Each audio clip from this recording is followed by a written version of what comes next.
Hello friends, कैसे हैं आप सब लोग। आशा करती हूँ बढ़िया होंगे, खुश होंगे, मस्त होंगे। सब लोग अपने अपने कामों में व्यस्त होंगे। अभी सुबह के 7 बजने वाले हैं। चाय पीने के बाद हम छत पे आ गए हैं। यहाँ पर सफाई कर देते हैं और उसके बाद हम छत को धुलेंगे। गमले रखे हुए हैं इसलिए थोड़ा सा गंदगी ज़्यादा होती है, तो पहले जो यहाँ पर पत्ती और फूल नीचे पड़े हुए हैं उसको साफ कर देते हैं। इस तरह से पानी कम लगता है, यदि ऐसे ही इस पर पानी डालकर धुलेंगे तो पानी ज़्यादा लगेगा, इसलिए पहले से झाड़ू लगा देते हैं। उसके बाद पानी से धुलेंगे तो पानी बहुत ज़्यादा नहीं लगेगा। नाश्ता नहीं बनाना था हमको, सिर्फ चाय ही बनाए थे, इसीलिए काम थोड़े जल्दी हो गए। हम चाय बना रहे थे किचन में, तभी हमारे यहाँ बेल बजा तो हस्बैंड जी नीचे गए और देखते हैं वहाँ पर उनके फ्रेंड खड़े थे हाथ में टिफ़िन लेकर के। वहाँ हम सब लोगों के लिए नाश्ता लेकर के आए थे। भाभी जी ने आज बनाया था गोभी का बहुत ही स्वादिष्ट फरा, तो वही सब लोगों ने खा करके चाय पिया है, इसलिए नाश्ता नहीं बनाया है। तो काम जल्दी हो गया है। तो यहाँ पर झाड़ू लगाने के बाद हमने पानी निकाला है और फर्श को साफ कर देते हैं अच्छे से, बहुत ज़्यादा गंदा था। अभी ठंडी का मौसम आ गया है इसलिए धूप बहुत ज़्यादा तेज़ नहीं होती है। सुबह सुबह हवा चल रही थी, थोड़ी सी ठंडी भी लग रही है, तो मैंने टोपी भी लगा रखी है क्योंकि मेरे सिर में बहुत जल्दी ठंडी लग जाती है, जिसकी वजह से पूरा दिन सिर में दर्द रहता है। तो मैंने टोपी लगा रखी है, थोड़ी सी ठंडी हवा ना लगे बाहर की। तो छत की धुलाई करने के बाद नीचे जाएंगे और गेहूँ को धुलेंगे। जब तक गेहूँ को हम धुलेंगे तब तक यह छत अच्छे से सूख जाएगी, धूप भी थोड़ी तेज हो जाएगी। इसको अच्छे से इस तरीके से झाड़ू लगाते हुए पानी को हटा देंगे।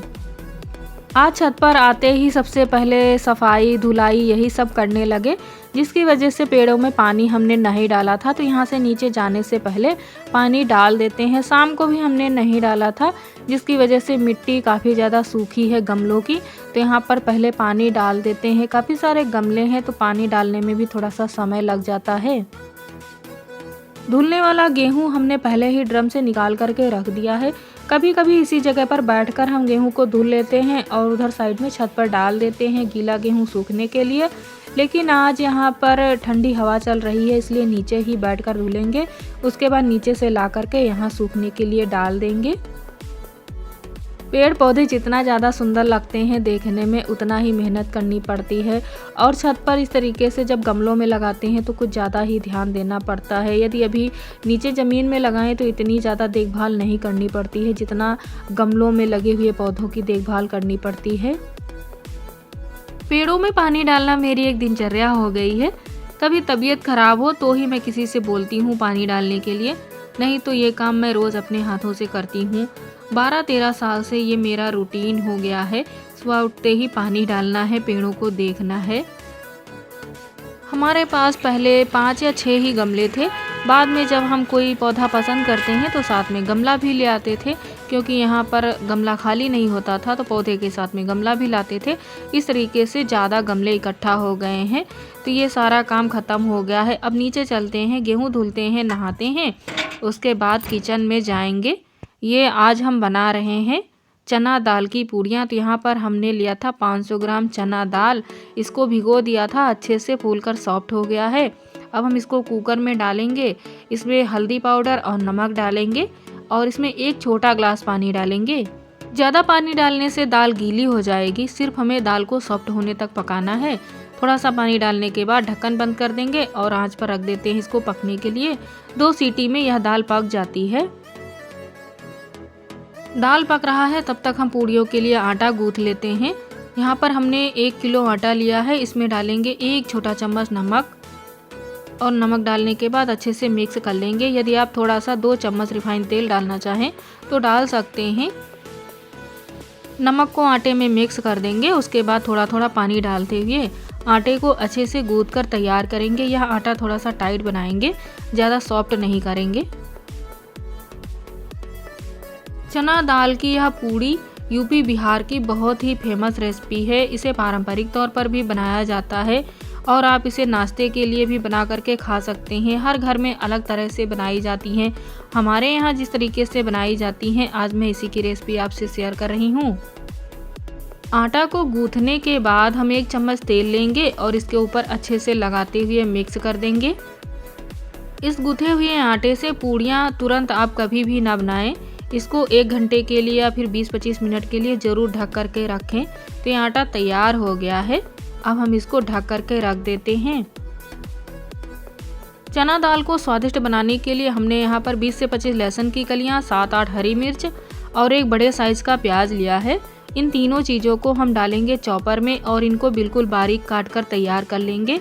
इनको हमें चटनी जैसा नहीं बनाना है, इस तरीके से बारीक काट कर ले लेना है।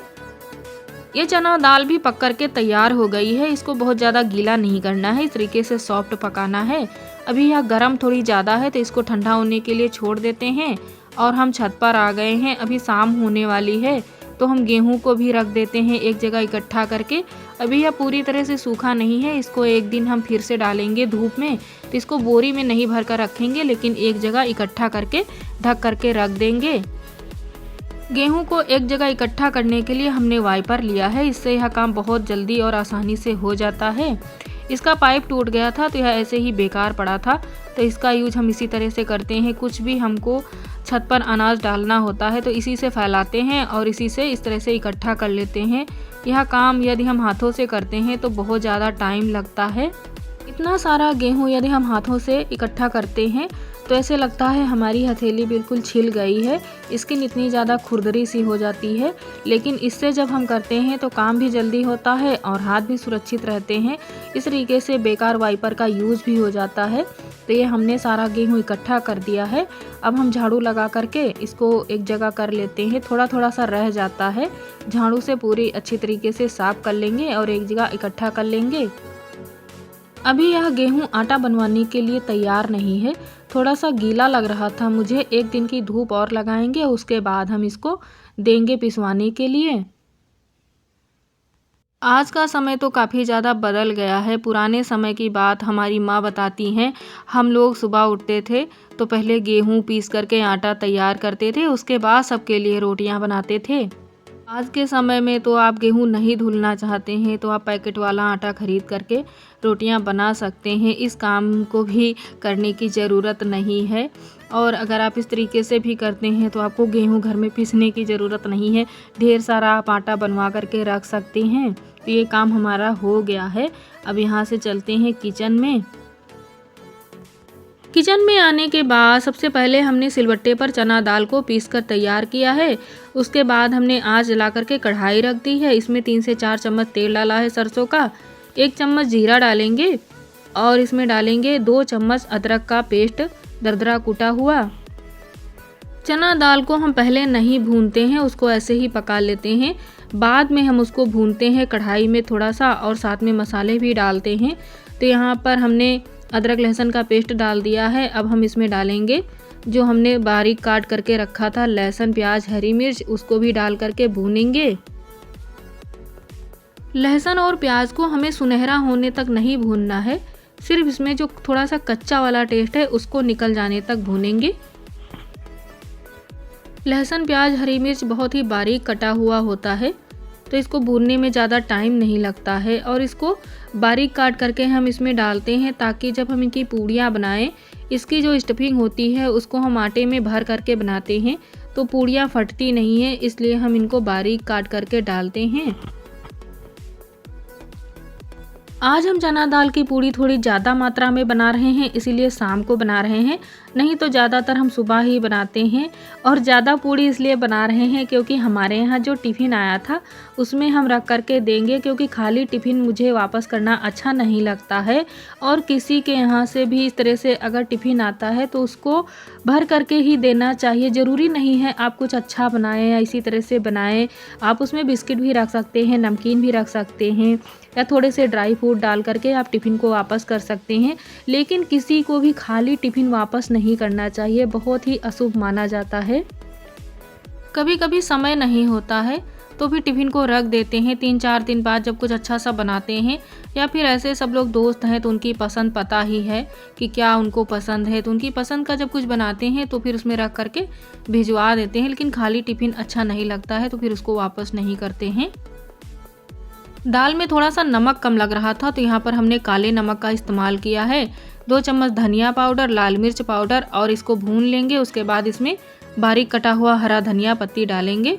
दाल को भून लिया है, आंच को बंद कर देंगे और इसे थाली में निकाल लेंगे। इसी कढ़ाई को साफ करके इसमें तेल चढ़ा देंगे। भुना हुआ चना दाल जब ठंडा हो जाएगा थोड़ा सा, उसके बाद गूथे हुए आटे की छोटी छोटी लोइयाँ बनाएंगे। चना दाल को उसमें भर करके बेल कर पूड़ियों जैसा तैयार करेंगे। फिर गरम गरम तेल में इनको तल करके निकाल लेंगे। तो ये हमारी चना दाल की पूड़ियाँ बन करके तैयार हो गई हैं। ये हमारी चना दाल की पूड़ियाँ बन करके तैयार हो गई हैं। सो फ्रेंड्स, आज का यह ब्लॉग अच्छा लगे तो चैनल को सब्सक्राइब कर लेना, वीडियो को लाइक एंड शेयर करना बिल्कुल ना भूलना। मिलते हैं आपको नेक्स्ट ब्लॉग के साथ, तब तक के लिए बाय बाय।